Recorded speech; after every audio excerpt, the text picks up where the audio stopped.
दोस्तों, आप सभी को TWR के सत्यवचन कार्यक्रम की ओर से सप्रेम नमस्कार। आशा है आप कुशल पूर्वक हैं और आज के अध्ययन में शामिल होने के लिए तैयार हैं। मैं आप सबका इस अद्भुत बाइबल अध्ययन में स्वागत करता हूं। दोस्तों, इन दिनों हम नीति वचन से अध्ययन कर रहे हैं और मनुष्यों के लिए परमेश्वर के वचन से नीति वचनों पर मनन करते जा रहे हैं। बाइबल कहती है कि परमेश्वर प्रेम है और यह सत्य भी है, पर इसके विपरीत बाइबल इस बात को भी कहती है कि परमेश्वर घृणा भी करता है। प्रेम का विरुद्धार्थी शब्द घृणा होता है। इसका अर्थ है कि जिन बातों से परमेश्वर प्रेम नहीं रखता उनसे वह घृणा करता है। कुछ लोगों का यह मानना है कि परमेश्वर सिर्फ प्रेम ही करता है और घृणा नहीं कर सकता। दोस्तों, ऐसा नहीं है। कुछ बातें हैं जिनसे परमेश्वर घृणा करता है।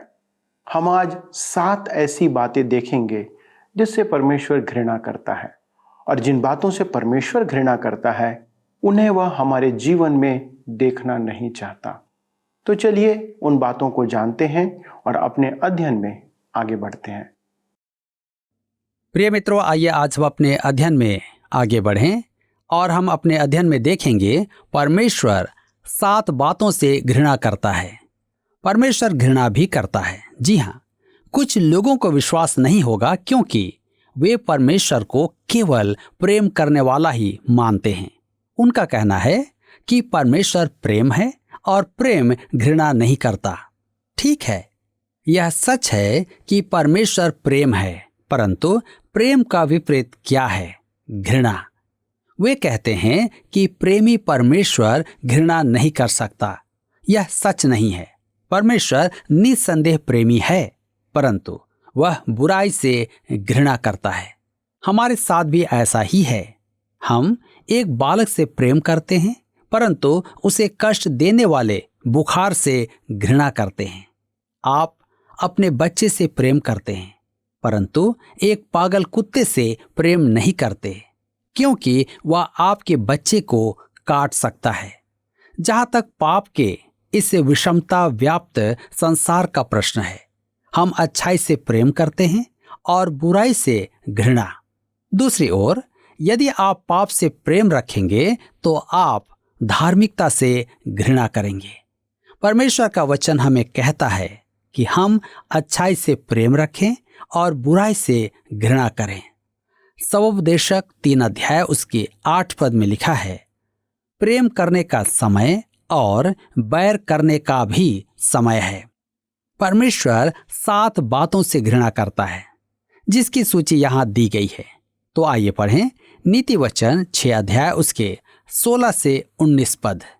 6 वस्तुओं से यहोवा बैर रखता है, वरन 7 हैं जिनसे उसको घृणा है, अर्थात घमंड से चढ़ी हुई आंखें, झूठ बोलने वाली जीभ और निर्दोष का लहू बहाने वाले हाथ, अनर्थ कल्पना गढ़ने वाला मन, बुराई करने को वेग दौड़ने वाले पांव, झूठ बोलने वाला साक्षी और भाइयों के बीच में झगड़ा उत्पन्न करने वाला मनुष्य। परमेश्वर स्पष्ट कहता है कि वह इन सब बातों से घृणा करता है और हमें भी उनसे घृणा करना है। यहाँ परमेश्वर पहली बार नहीं कह रहा है कि वह घृणा करता है। व्यवस्था विवरण की पुस्तक 16 अध्याय उसके 22 पद में लिखा है, वह प्रतिमाओं से घृणा करता है, अर्थात हमारे मन में उससे बढ़कर हर एक बात से।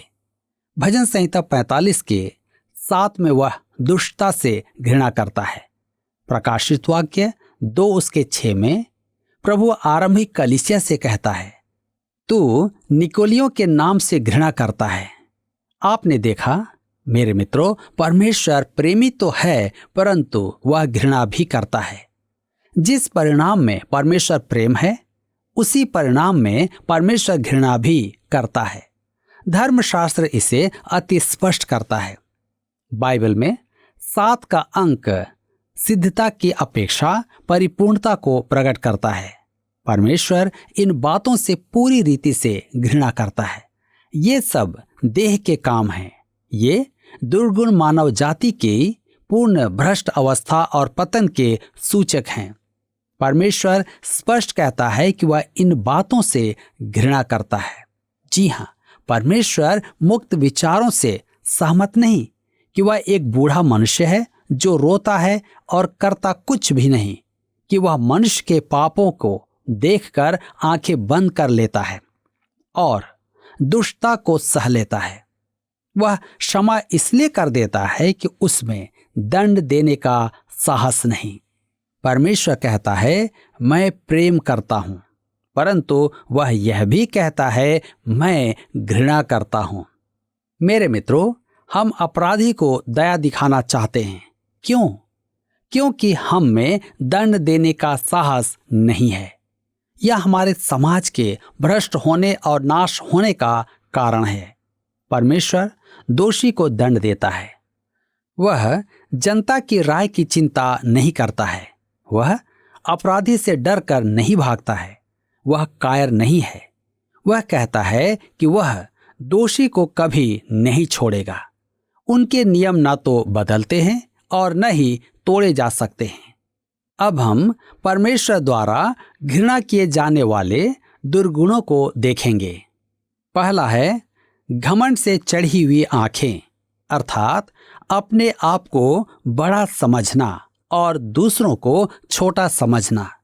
यह सोचना कि हम किसी से बड़े हैं या अच्छे हैं और उससे मुंह मोड़ लेना। परमेश्वर कहता है, मैं इससे घृणा करता हूं। यह पहला है। परमेश्वर इसे हत्या और नशा करने से अधिक बुरा मानता है। यह बड़ी विचित्र बात है कि आज कलीसिया में घमंडी को कुछ नहीं कहा जाता है।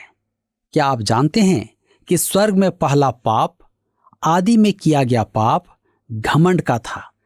जब ज्योति के पुत्र इब्लिस ने, शैतान ने मन में कहा, यशाया 14 उसके 13 और 14 में लिखा है, मैं स्वर्ग पर चढ़ूंगा, मैं अपने सिंहासन को ईश्वर के तारागण से अधिक ऊंचा करूंगा और उत्तर दिशा के छोर पर सभा के पर्वत पर विराजूंगा। मैं मेघों से भी ऊंचे ऊंचे स्थानों के ऊपर चढ़ूंगा। मैं परम प्रधान के तुल्य हो जाऊंगा।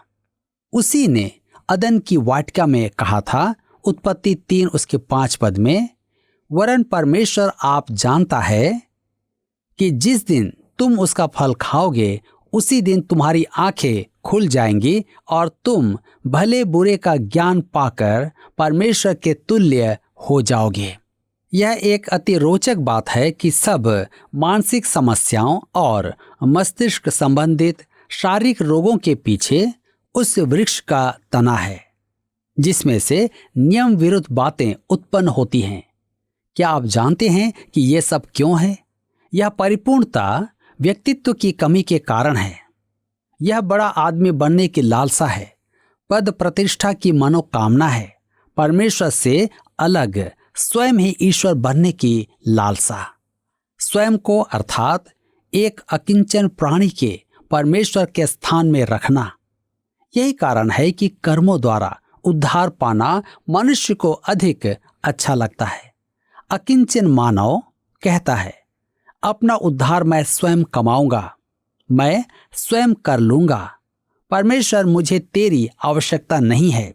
मुझे आवश्यकता नहीं कि तेरा पुत्र मेरे लिए मरे।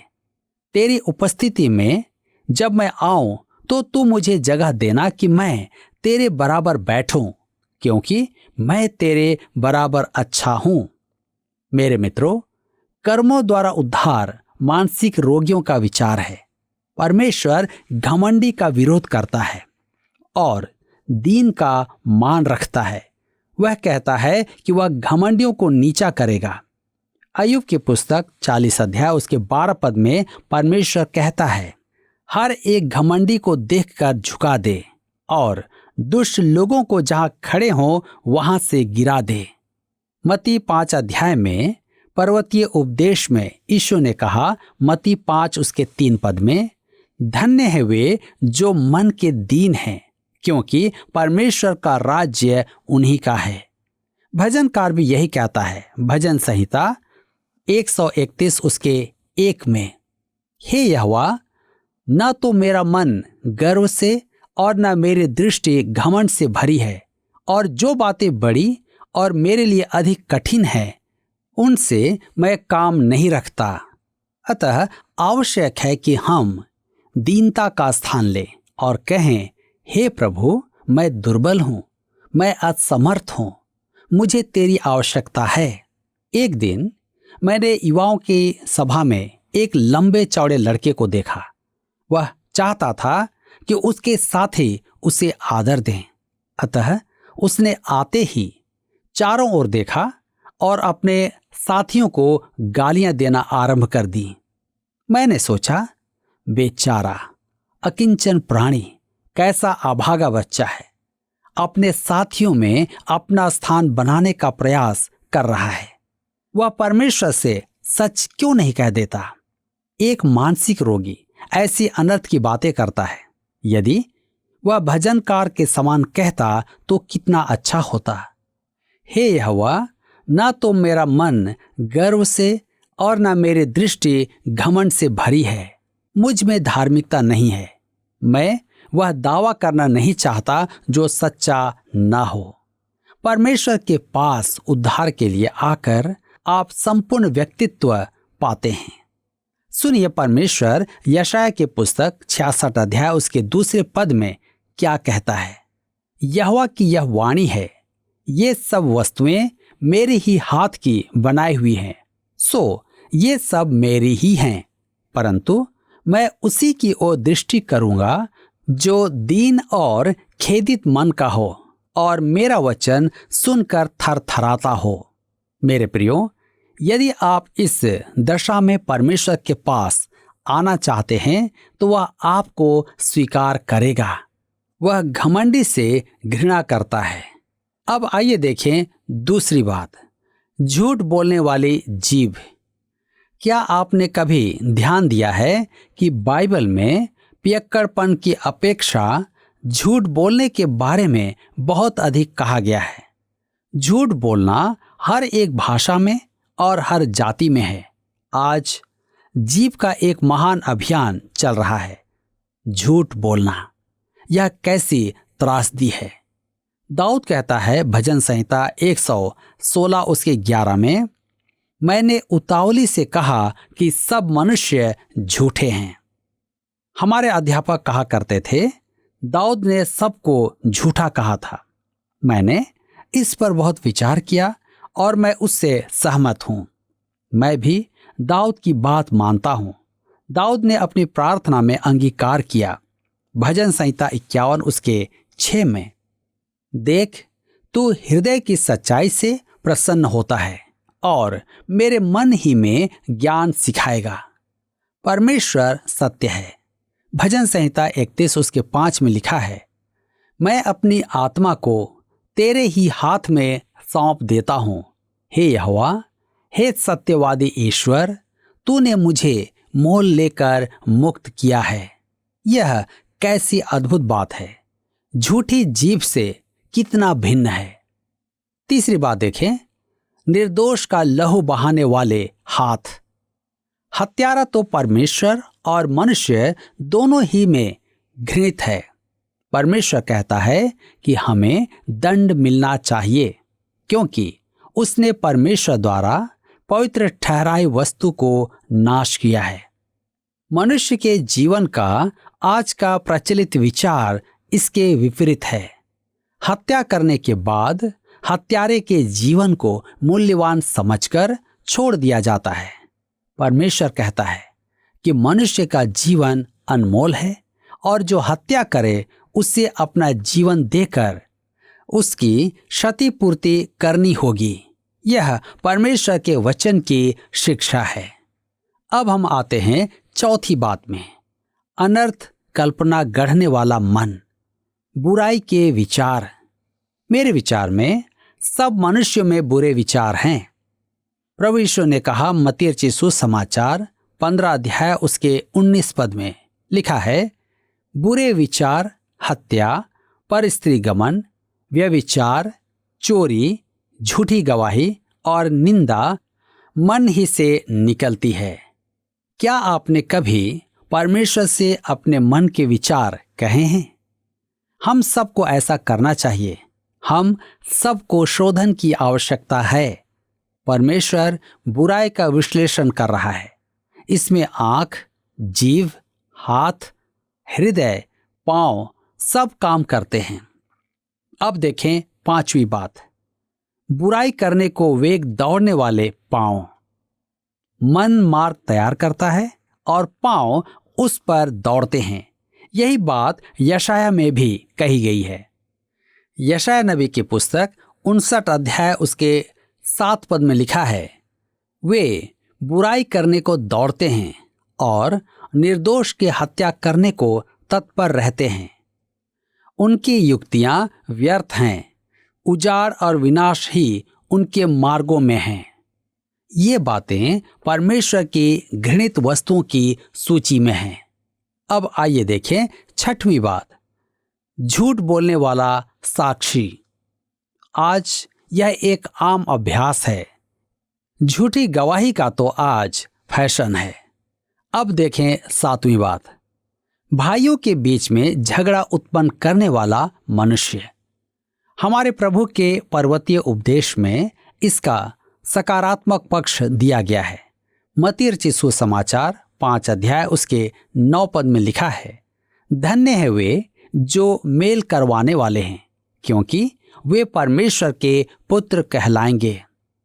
मेरे मित्रों, आज कलह का बीज बोने वालों की कमी नहीं है। अति संभव है कि वे आपकी कलीसिया में भी हो सकते हैं। वह आपके घर पर भी हो सकता है। आपके स्थान पर बैठा हुआ भी हो सकता है। मेरे प्रियो, परिवार के सदस्यों में, मसीह में भाइयों के बीच, सहकर्मियों के बीच कलह करवाना परमेश्वर के लिए घृणित है। 7 पापों की सूची एक प्रकार का दर्पण है।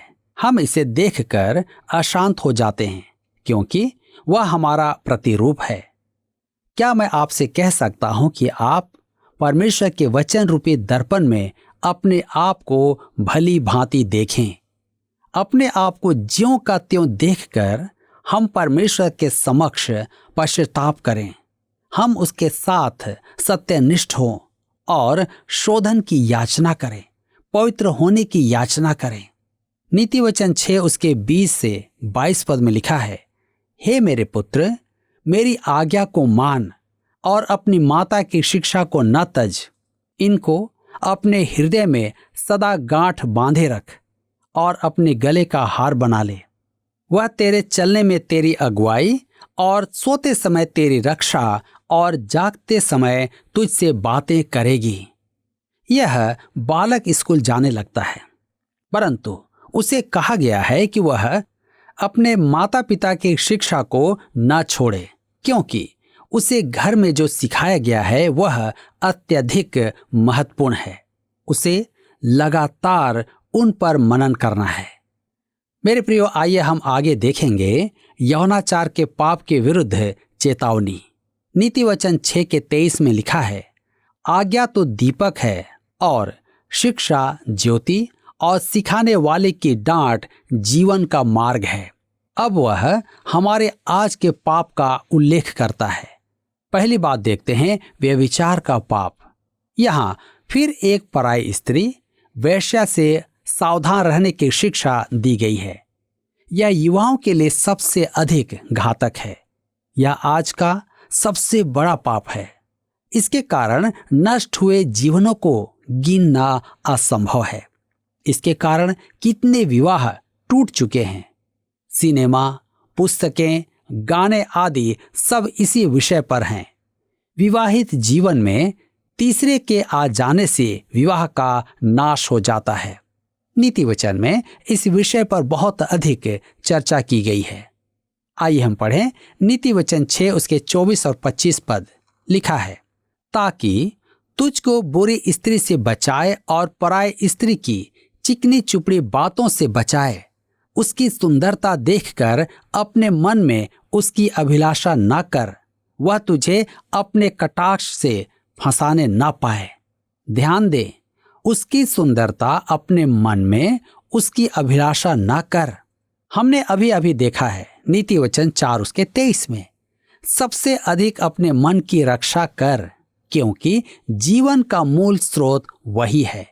यहां ध्यान दें कि उसकी चिकनी चुपड़ी बातें, उसकी सुंदरता, उसके कटाक्ष के विरुद्ध चेतावनी दी गई है।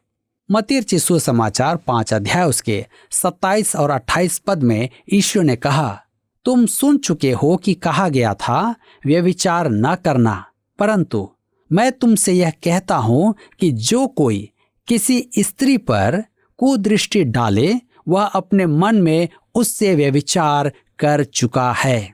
पाप का आरंभ मन से ही होता है। मेरे प्रियो, आज मैं विशेष करके उन जवानों के लिए कहना चाहता हूं कि आप सावधान हो जाएं, व्यभिचार के पाप से सावधान हो जाएं। परमेश्वर चाहता है कि आप अपने आप को बचाएं, अपने आप को पवित्रता में रखें। हर एक जवानों के लिए मैं यही कहना चाहता हूं, आज समय है कि आप अपने जीवन को प्रभु के निकटता में ले आएं, इससे पहले कि आप कहें कि मुझसे गलती हो गई। आज के इस वचन के द्वारा प्रभु आप सबको आशीष दे और आपकी सहायता करे, ताकि आप अपने जीवन के लिए एक सही निर्णय ले सकें। मित्रों, हमने देखा कि जिन बातों से परमेश्वर घृणा करता है, उनमें सबसे ऊपर है घमंड। संसार में पाप का आगमन ही घमंड से हुआ था। जब इब्लीस ने घमंड कर परमेश्वर के तुल्य होना चाहा, दोस्तों, मनुष्य है ही क्या कि वह घमंड कर सके। हमारे पास घमंड करने के लिए कुछ भी नहीं है। हमारे जीवन में पाप के अलावा कुछ भी नहीं है। और जब हम पापी हैं तो परमेश्वर की नजरों में हमारा कोई स्थान नहीं है। पापी मनुष्य परमेश्वर के सामने ठहर ही नहीं सकता। घमंड केवल वह ही कर सकता है जिसके पास कुछ उत्तम हो। हमारे पास कुछ भी उत्तम नहीं है, तो हम कैसे घमंड कर सकते हैं? और हमारे पास जो कुछ भी है वह केवल परमेश्वर के द्वारा, उसकी दया के द्वारा से हमें दिया गया है। झूठ, हत्या, अनर्थ की कल्पना, बुराई करने को तत्पर होना, लोगों के बीच मनमुटाव उत्पन्न करना, ये सारी बातें हैं जो हमारे चाल चलन में नहीं होनी चाहिए। पर आज इनमें से सारी बातें हमारे जीवन में आम बात हो चली है। एक मनुष्य को इनसे दूर रहने की आवश्यकता है। यदि हमें परमेश्वर के प्रेम को प्राप्त करना है तो हमें इन सभी बातों से दूर रहना होगा। क्या आप इसके लिए तैयार हैं? यदि हां, तो चलिए हम प्रार्थना करते हैं और इस प्रार्थना में परमेश्वर को समर्पण करते हैं कि हम एक ऐसा जीवन जिएंगे जो परमेश्वर के वचन के अनुसार, उसकी आज्ञा के अनुसार है।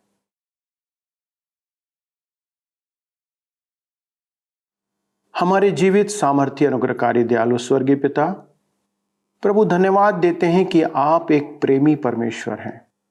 आप प्रेम से भरे हुए परमेश्वर हैं। आपका सर्वोच्च गुण प्रेम करना है। लेकिन इसके विपरीत प्रभु, आपके स्वभाव में पाप के लिए कोई स्थान नहीं है। और इस कारण प्रभु, आप उन पापों से घृणा करते हैं जो हमारे जीवन में पाया जाता है। प्रभु, आप नहीं चाहते कि मनुष्य के जीवन में पाप बना रहे। प्रभु, हम प्रार्थना करते हैं इन सब प्रकार के पापों से प्रभु हमारी सहायता करें कि हम दूर रहें। प्रभु, इस मानव जीवन में हमारे सामने अनेक परीक्षाएं आती हैं, अनेक प्रलोभन हमें इन पापों की ओर आकर्षित करते हैं और बहुधा हम इन पापों में पड़ जाते हैं। पिता, आज हमें आपके पवित्र आत्मा के सामर्थ्य की आवश्यकता है कि हम इन पापों से दूर रहें। हमारी प्रार्थना है हमारे सभी दर्शकों के लिए प्रभु, आप उनकी सहायता करें कि वे एक पवित्र जीवन जीने में समर्पित रहें। यदि उन्होंने ये निर्णय लिया है कि अपने जीवन के हर एक शब्दों में, कार्यों में, विचारों में पवित्रता बनाए रखेंगे, तो आप उनकी सहायता करें। हमारी विनती है पिता परमेश्वर, आपका अनुग्रह उनके साथ हो। हमारी प्रार्थना है विशेष तौर पे प्रभु, हमारे सभी दर्शकों के लिए जिन्होंने चंगाई के संदर्भ में हमें पत्र भेजा है, हमें उन्होंने फ़ोन किया है कि वे विभिन्न प्रकार की बीमारियों से ग्रसित हैं। प्रभु, हम इस समय उन सबों के लिए प्रार्थना करते हैं, आपका अनुग्रह उन पर हो। अपने चंगाकारी हाथ को बढ़ाएं और उनके लिए पिता अपनी चंगाई प्रदान करें कि वे प्रभु जी चंगाई प्राप्त करके आपको धन्यवाद दे सके। प्रभु, अनेक परिस्थितियों में ये लोग हैं, किसी के पास इलाज नहीं है, किसी के पास इलाज के लिए पैसे नहीं हैं, किसी के पास प्रभु उनकी देखभाल करने वाले लोग नहीं हैं। प्रभु, सभी के लिए हमारी प्रार्थना है कि आप अपनी सहायता उन्हें प्रोवाइड करें। धन्यवाद देते हैं पिता प्रार्थना को सुनने के लिए और विनती को हमारे उद्धारकर्ता यीशु के नाम से मांगते हैं, आमीन। दोस्तों, आज के अध्ययन के द्वारा आपने कौन सी बातों को सीखा और क्या निर्णय लिया? क्या आप वैसे ही जीवन जीना चाहते हैं? यदि आप हमसे इस बात को साझा करना चाहते हैं तो मेरा निवेदन है कि आप फोन, SMS, व्हाट्सएप या पत्र के द्वारा हमसे संपर्क करें। अगले प्रसारण में इस अध्ययन को हम आगे बढ़ाएंगे। तब तक परमेश्वर के इन बातों पर चलते रहें। प्रभु आपको आशीष दे।